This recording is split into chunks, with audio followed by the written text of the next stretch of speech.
there. Pretty handy little nice table. Leduc.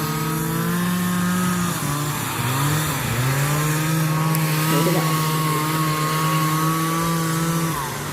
There's the mobile chainsaw pavilion.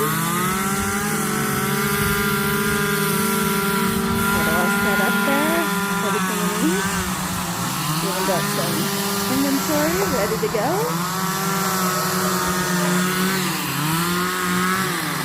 Everything we need.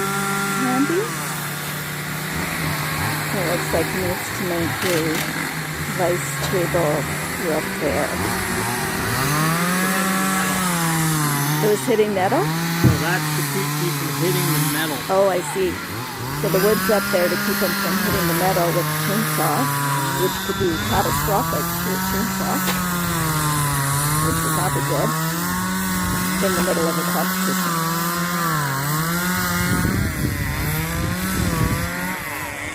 So, where were we? Back to artistry, symmetry, perfection. Okay, maybe not perfection. It is chainsaws after all, but it's pretty remarkable.